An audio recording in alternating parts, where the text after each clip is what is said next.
WhatsApp everyone, welcome back to the channel. आज हम start करने वाले हैं इकोनॉमिक्स हमारे कॉमर्स वाले और हमारे ह्यूमैनिटीज वाले स्टूडेंट्स के लिए। मुझे कमेंट सेक्शन में जरूर बताना स्पेसिफिकली वो बच्चे जो ह्यूमैनिटीज स्ट्रीम से हैं, बिकॉज उनके लिए एक और बहुत अच्छा सरप्राइज आ रहा है। तो चलो आज इकोनॉमिक्स में स्टार्ट करने वाले हैं हम लोग national income and related aggregates, जो कि हमारी मैक्रो इकोनॉमिक्स का सबसे बड़ा यूनिट है। सबसे ज्यादा टाइम लेगा बट बहुत अच्छे से एक एक कॉन्सेप्ट क्लियर करके चलेंगे, बिकॉज हमारा टारगेट 100 on 100 लेके आने का है। एक एक कॉन्सेप्ट कंप्लीटली डिटेल्ड वे में आराम से पढ़ेंगे, कोई जल्दी नहीं है, साल जस्ट शुरू हुआ है और इसको प्रॉपर्ली कंप्लीट करेंगे। तो आ जाइए जल्दी से शुरू करते हैं।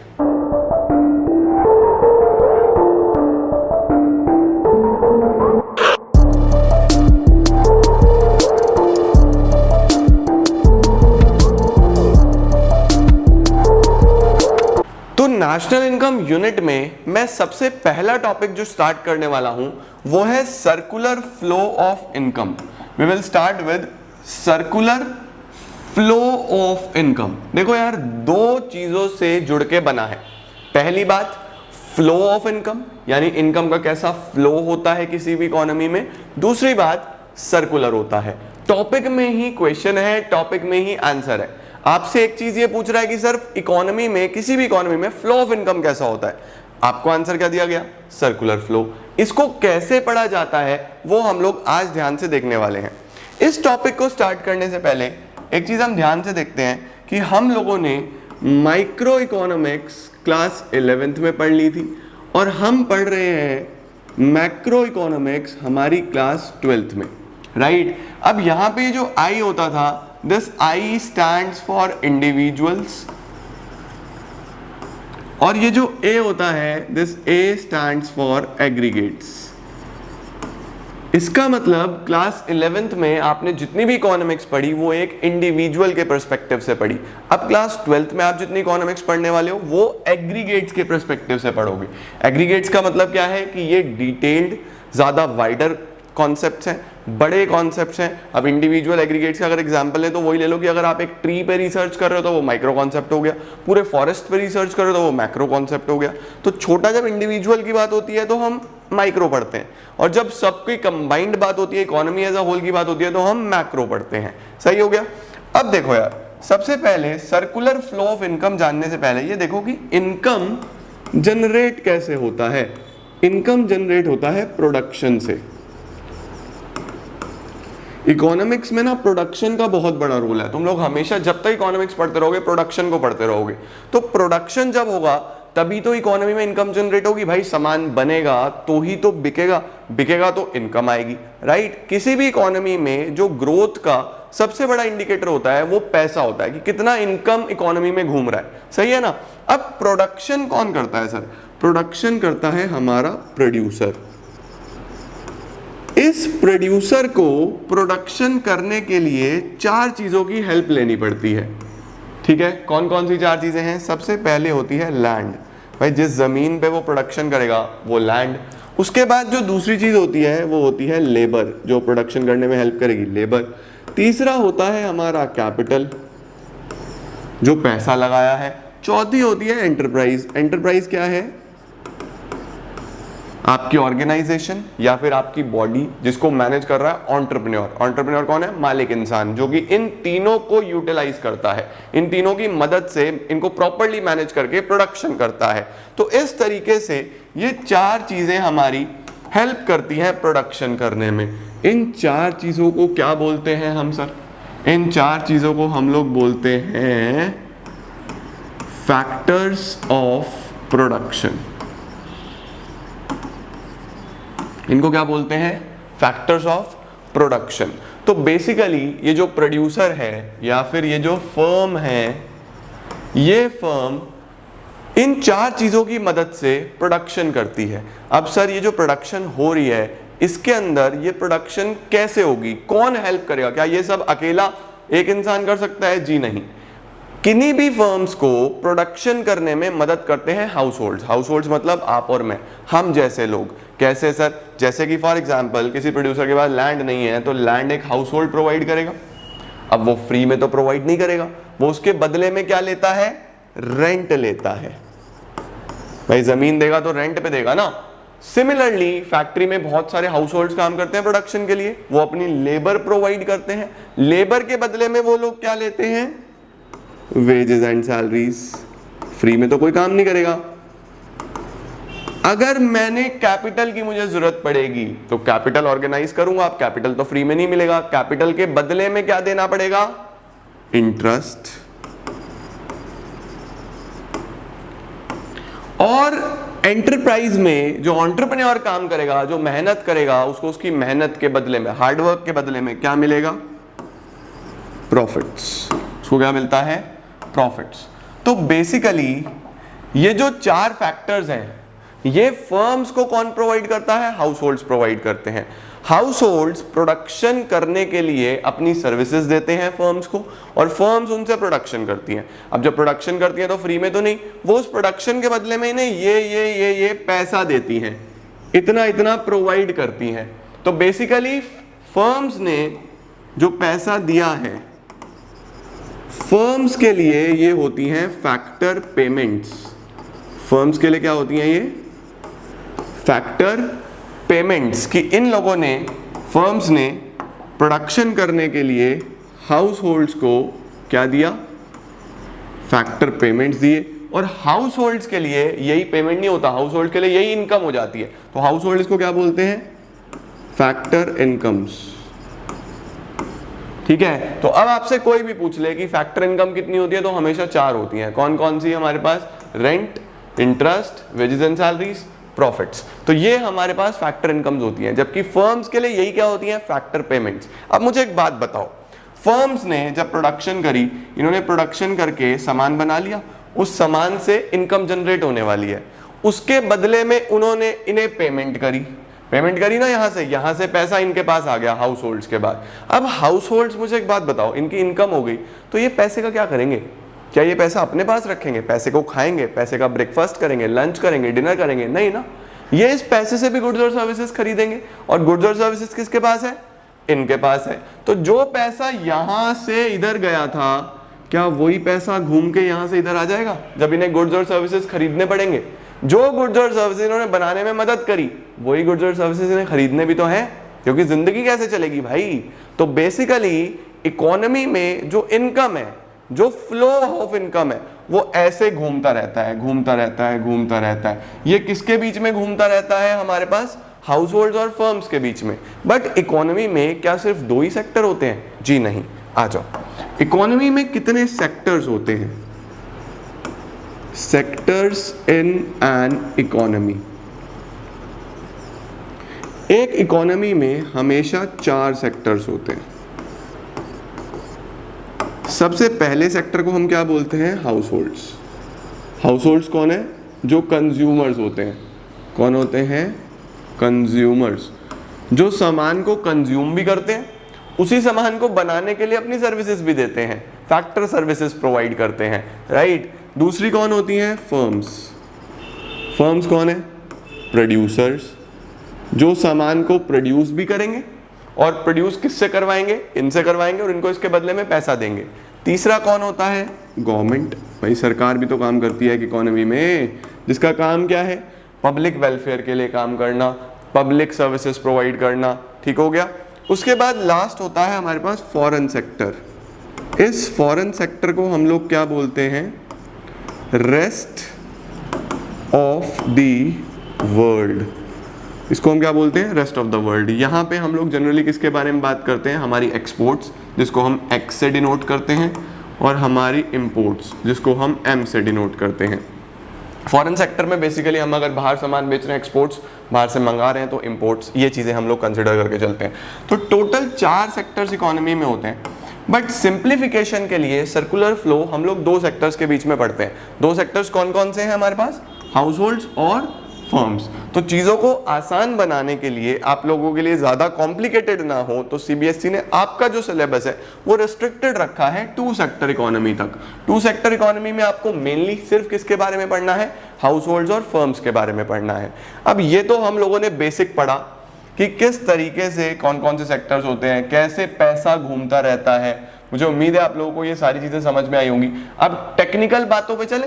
कि किताबों में क्या लिखा है। देखो जरा किताबों में क्या लिखा है हमारे पास, सर्कुलर फ्लो का क्या मीनिंग दिया है। देखो लिखा है it refers to the cycle, ये एक पूरी साइकिल है जिसमें सबसे पहले इनकम जनरेट होगी, जनरेशन ऑफ इनकम। जब प्रोडक्शन होगा, सामान बनेगा, तो वहां से इनकम का सोर्स बन गया ना। तो it refers to the cycle of generation of income. सबसे पहले इनकम जनरेट होगी, फिर आप मुझे बताओ बेसिकली जब सामान बनेगा, जब प्रोड्यूस होगा, तो फिर वो पैसा फर्म सारा खुद तो नहीं रखेंगी ना, उसी पैसे को जिन्होंने बनवाया है उन तक देना पड़ेगा, उन्हें पैसा पे करना पड़ेगा। तो उसके बाद क्या होता है, जनरेशन के बाद डिस्ट्रीब्यूशन होता है। इट्स डिस्ट्रीब्यूशन किसको मिलता है, फैक्टर्स ऑफ प्रोडक्शन को। फैक्टर्स ऑफ प्रोडक्शन कौन कौन से हैं हमारे, वही लैंड, लेबर, कैपिटल, एंटरप्रेन्योर, ठीक है ना।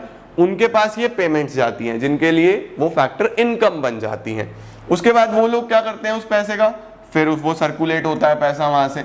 Finally it circulation from households to firms, वापस से वो पैसा फर्म्स के पास आता है in the form of consumption expenditure, क्योंकि वो लोग क्या कर रहे हैं, अब कंज्यूम कर रहे हैं। तो देखो बहुत सिंपल है, सबसे पहले पैसा जनरेट होगा जब प्रोडक्शन होगा, जनरेशन के बाद भाई पेमेंट तो करना पड़ेगा, तो उसके बाद क्या होता है, उसका डिस्ट्रीब्यूशन होता है। डिस्ट्रीब्यूशन के बाद फिर वो लोग जब कंज्यूम करते हैं तो फिर सर्कुलेशन हो जाता है उधर से हाउस होल्ड से फर्म की तरफ। तो 3 फेसेस यहाँ पे हमें देखने को मिल जाते हैं। कौन कौन से 3 फेसेस देखने को मिलते हैं, सबसे पहला जनरेशन फेज, जिसको हम लोग प्रोडक्शन फेज भी बोलते हैं, कि गुड्स प्रोड्यूस हो रहे हैं, सर्विसेज बन रही है, यहाँ पे तो बेसिकली पैसा जनरेट होता है, जनरेशन या फिर प्रोडक्शन। दूसरा डिस्ट्रीब्यूशन, फिर वो पैसा डिस्ट्रीब्यूट हो जाता है, इनकम बन जाती है किसी की, और उसके बाद फिर डिस्पोजिशन यानी कि एक्सपेंडिचर हो जाता है। तो इसको अगर मुझे फेसेस का डायग्राम बनाना हो तो मैं इस तरीके से ये लिख दूंगा कि सबसे पहले क्या होगा, जनरेशन होगा, जनरेशन फेज, ठीक है। जनरेशन के बाद क्या होगा, अब यहां से ये पैसा किसके पास जाएगा, जनरेशन के बाद हमारे पास इनकम जनरेट होगी या फिर डिस्ट्रीब्यूशन फेज। अब पैसा यहां पहुंच गया जब इनके पास, तो पैसा रुकेगा थोड़ी ना, ये क्या करेंगे, उसको कंज्यूम कर लेंगे। तो इसको क्या बोल देते हैं हम लोग, डिस्पोजिशन या फिर एक्सपेंडिचर, पैसा फिर इधर। तो सर्कुलर फॉर्म में ये घूमता रहता है पैसा और ऐसा चलता रहता है, ठीक हो गया। अब हम लोग एक काम करते हैं, ये तो हमने एक जनरल वे में सर्कुलर फ्लो का मतलब पढ़ लिया कि सर्कुलर फ्लो क्या होता है, कैसे होता है, ये हमने पढ़ लिया। अब हम एक काम करते हैं, अब हम 2 सेक्टर इकोनॉमी में डिटेल में पढ़ते हैं कि सर्कुलर फ्लो कैसे चलता है। चलो आओ देखो, 2 सेक्टर में हम लोगों ने क्या क्या पढ़ा। देखो 2 सेक्टर में हमें किसके बारे में पढ़ना है, 2 सेक्टर में हमें पढ़ना है हाउस होल्ड्स के बारे में और फर्म्स के बारे में। अब देखो चीजें और क्लैरिफाई होंगी आप लोगों को। मैं ये बोलता हूं कि हम लोग यहां पे ले लेते हैं फर्म्स, ये हमारी घर बना देते हैं, ये हमारी फर्म्स हैं, और इधर ले लेते हैं हम हमारे हाउस होल्ड्स।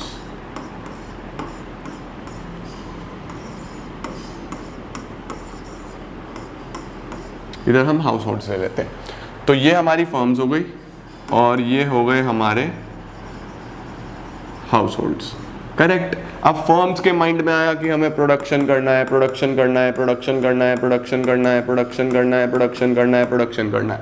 प्रोडक्शन करने के लिए इनको क्या चाहिए, factors of production. Factors of production कौन प्रोवाइड करेगा, जल्दी से बताओ, फैक्टर्स ऑफ प्रोडक्शन कौन प्रोवाइड करेगा, इधर से आएंगे। तो ये लोग यहां से इधर इन्हें क्या देंगे, अपने फैक्टर्स ऑफ प्रोडक्शन, यानी कि लैंड, लेबर, कैपिटल, एंटरप्रेन्योर, अपनी सर्विसेज प्रोवाइड कर रहे हैं, है ना। अब ये जब फैक्टर्स ऑफ प्रोडक्शन इनको अपनी प्रोवाइड करेंगे, जब अपनी सर्विसेज देंगे, तो मुफ्त में तो नहीं करेंगे। तो यहां से इन फर्म्स को इन्हें क्या देना पड़ेगा, पेमेंट्स देने पड़ेंगे। पेमेंट्स को क्या बोल देते हैं हम लोग, बताओ बताओ, अभी पढ़ाया था, फैक्टर पेमेंट्स। यहां से होगी फैक्टर पेमेंट। तो यहां पे जो गुड्स और सर्विसेज आए, फैक्टर्स ऑफ प्रोडक्शन, गुड्स और सर्विसेज नहीं, अभी तो सिर्फ वही लैंड, लेबर, कैपिटल, एंटरप्रेन्योर, सही है ना, ये अपनी सर्विसेज दे रहे हैं। उसके बदले में इन्हें क्या मिलती हैं, factor payments. Factors of payments ने क्या प्रोवाइड करी थी, अपनी फैक्टर सर्विसेज। सर्विसेज के बदले में इन्हें क्या मिले, फैक्टर पेमेंट्स, जिसको ये लोग फैक्टर इनकम बोलते हैं, इनके लिए वो इनकम्स हो जाती हैं, ठीक है। अब इनकम हो गई तो भाई ये पैसे का क्या करेंगे, पैसा अपने पास रखेंगे तो नहीं, तो ये लोग क्या करते हैं यहाँ से पैसे का, ये लोग यहाँ से फिर करते हैं अपना खर्चा, यानी कि कंजम्पशन एक्सपेंडिचर, कंजम्पशन एक्सपेंडिचर। जब खर्चा होगा तो कंजम्पशन होगा ना, पैसा आ गया, अब उसका खर्च तो करना है, कंजम्पशन हो गया। कंजम्पशन के बदले में फर्म्स इन्हें क्या प्रोवाइड करती हैं, जल्दी जल्दी से बताओ। फर्म्स इन्हें प्रोवाइड करती हैं गुड्स एंड सर्विसेज, वो वाले गुड्स और सर्विसेज जिन्हें प्रोड्यूस करने में इन्होंने ही हेल्प करी थी। तो ऐसे देखो हमारे पास टू सेक्टर इकोनॉमी में चीजें ऐसे घूमती रहती हैं, ये चलता रहता है चलता रहता है चलता रहता है। अब अगर आप ध्यान से देखो तो हमारे पास टोटल 4 एरोज हैं, 2 इधर आ रहे हैं और 2 इधर जा रहे हैं, ठीक है। इनमें अगर आप ध्यान से देखो तो 2 चीजें फ्लो कर रही हैं, मैं यहाँ पे लिखता हूं, जो हमारे फ्लोज हैं वो 2 प्रकार के हो रहे हैं। कौन कौन से 2 प्रकार के फ्लोज हो रहे हैं, देखो एक जगह तो फ्लो कर रहा है पैसा।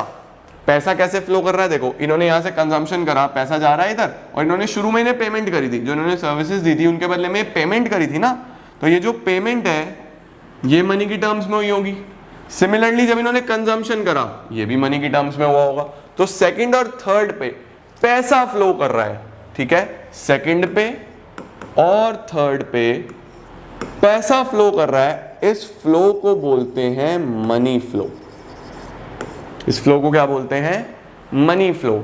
जबकि अगर हम देखें तो सबसे पहले उन्होंने अपनी सर्विसेज दी थी, सर्विसेज कौन सी, ये फैक्टर सर्विसेज, और इन सर्विसेज के बदले में इन्हें लास्ट में क्या मिले, गुड्स एंड सर्विसेज। तो बेसिकली दूसरी चीज यहां पे क्या फ्लो कर रही है, 1 पे और 4 पे ये फ्लो कर रहे हैं गुड्स एंड सर्विसेज। इसको हम लोग क्या बोलते हैं, रियल फ्लो।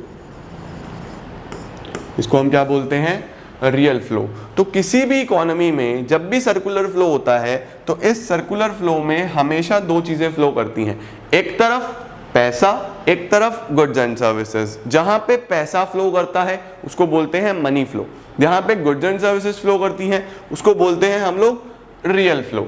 करेक्ट हो जाता है। तो ये आप लोगों को सबसे पहले पता होना चाहिए कि टाइप्स में जब भी टाइप्स ऑफ फ्लोज आ जाए या सर्कुलर फ्लो में आ जाए तो 2 चीजें फ्लो करती हैं, रियल फ्लो और मनी फ्लो। इनका डिफरेंस कर लें, आ जाओ जल्दी से, अब इनका डिफरेंस करते हैं। अगर मैं डिफरेंस की फॉर्म में लिख दूं इसको तो ऐसा लिख देते हैं, चलो यहाँ पे लिख देता हूँ बेसिस, और फिर इन्हें डिफरेंशिएट करते हैं जी। सबसे पहले अगर मुझे डिफरेंशिएट करना हो तो मैं मीनिंग लिख दूंगा। अब मीनिंग तो आप बताओगे, मीनिंग क्या होगा, रियल फ्लो क्या है, it is the flow of goods and services in the economy in the circular flow. और मनी फ्लो क्या है, it is the flow of money. Money का फ्लो किसके बीच में हो रहा है, in between house holds and firms. पूरा लिख देना। रियल फ्लो में क्या लिखोगे, it is the flow of goods and services in between house holds and firms in the circular flow. और मनी फ्लो क्या होता है, it is the flow of money in between house holds and firms in the circular flow. तो ये तो आप meaning लिख दोगे। मीनिंग के बाद हम लोग बोलते हैं कि काइंड ऑफ एक्सचेंज, क्या क्या एक्सचेंज हो रहा है भाई। ऑब्वियस सी बात है, रियल फ्लो में गुड्स एंड सर्विसेज एक्सचेंज होंगे, पूरा लिखना आप लोग, it involves exchange of goods and services. और इधर क्या एक्सचेंज होगा, मनी, तो इधर लिखेंगे it involves exchange of money. तो रियल फ्लो में गुड्स एंड सर्विसेज एक्सचेंज हो रहे हैं, मनी फ्लो में मनी एक्सचेंज हो रहा है। अच्छा जी, ठीक है। इसके बाद आगे चलते हैं, हम लोग थर्ड पॉइंट बनाते हैं। ये first point, second point, third point बनाते हैं डिफिकल्टी ऑफ एक्सचेंज या डिफिकल्टी इन एक्सचेंज। देखो, जब गुड्स एंड सर्विसेज एक दूसरे के बदले में बदले जाते हैं, यहाँ पे ऐसा नहीं हो रहा, लेकिन गुड्स एंड सर्विसेज जब एक दूसरे के बदले में बदले जाते थे तो उसको बार्टर सिस्टम बोलते थे, कि मुझे वीट चाहिए, आपको राइस चाहिए, दोनों एक दूसरे से बदल लो, बार्टर सिस्टम। लेकिन बार्टर सिस्टम सक्सेसफुल क्यों नहीं हो पाया, बिकॉज उसके अंदर हमेशा हम दोनों एक दूसरे की नीड्स पूरी कर पाएंगे ये पॉसिबिलिटी नहीं हो रही थी। अब मेरे पास वीट तो है लेकिन मुझे राइस नहीं चाहिए, मुझे तो शूज चाहिए, अब आपके पास राइस है, शूज तो नहीं है, तो ये प्रॉब्लम आती थी बार्टर में। मनी ने इस प्रॉब्लम को दूर कर दिया, पैसा दो, जो मर्जी ले लो। तो अब जब गुड्स और सर्विसेज फ्लो करेंगे तो यहां पे ऐसा हो सकता है कि there may be difficulties of barter, barter की डिफिकल्टीज हो सकती हैं। लेकिन यहाँ पे ऐसा कुछ नहीं होता, there are no such difficulty, यहाँ पे कोई भी प्रॉब्लम नहीं है क्योंकि आप पैसे में डील कर रहे हो, आप बस पैसा दो और सामान ले लो, ठीक होता है। अब यहाँ पे एक और इंपॉर्टेंट पॉइंट बन जाता है, वो है लास्ट पॉइंट, जिसको हम लोग बोल देते हैं अदर नेम या फिर ऑल्टरनेटिव नेम, क्योंकि इसको ध्यान रखना, इसके ऊपर लिख लेना सावधान इंडिया, एग्जाम में कई बार दूसरे नाम से पूछ लेता है आपको। रियल फ्लो को हम लोग बोलते हैं फिजिकल फ्लो, रियल फ्लो को हम लोग क्या बोल देते हैं, फिजिकल फ्लो, और मनी फ्लो को हम लोग क्या बोल देते हैं, नॉमिनल फ्लो। रियल फ्लो को हम लोग क्या बोल देते हैं, फिजिकल फ्लो, और मनी फ्लो को हम लोग क्या बोल देते हैं, नॉमिनल फ्लो। तो ये बेसिक 4 डिफरेंसेस होते हैं जो रियल फ्लो और मनी फ्लो में होते हैं, ये आपको पता होने चाहिए। तो हम लोगों ने आज की इस कंप्लीट क्लास में पूरा का पूरा सर्कुलर फ्लो के बारे में जानकारी ली, फैक्टर्स ऑफ प्रोडक्शन कैसे काम करते हैं, कौन कौन सी फैक्टर सर्विसेज होती हैं, कौन कौन सी फैक्टर पेमेंट्स होती हैं, कौन कौन सी फैक्टर इनकम्स होती हैं, कितने लोग इंडल्ज होते हैं सर्कुलर फ्लो में, कितने फेसेस होते हैं जिसके अंदर सबसे पहले जनरेशन होगा, फिर डिस्ट्रीब्यूशन होगा, फिर सर्कुलेशन होगा, फाइनली वही खर्चा होगा। तो हमने ये सारी चीज़ें आज डिटेल में डिस्कस करी हैं, और सर्कुलर फ्लो के फिर टाइप्स पढ़े, रियल फ्लो, मनी फ्लो। एक क्लास और लगाएंगे और अगली क्लास में हम लोग पढ़ेंगे कि सर क्या स्टॉक होता है, क्या फ्लो होता है, और उसके साथ इस पर्टिकुलर चैप्टर से या पर्टिकुलर टॉपिक से कितने क्वेश्चंस बोर्ड्स में आए हुए हैं वो सब कवर करके चलेंगे। तो इसी तरीके से हम लोग आगे बढ़ेंगे और अपना यूनिट पूरा कंप्लीट करते चलेंगे। उम्मीद कर रहा हूँ आप लोगों को सारी चीज़ें समझ में आ गई होंगी। आ गई हैं तो लाइक करना मत भूलना और वीडियो को सभी के साथ शेयर कर देना, क्योंकि सिलेबस तो सबने पूरा करना है। तो this is it for today guys, thank you so much.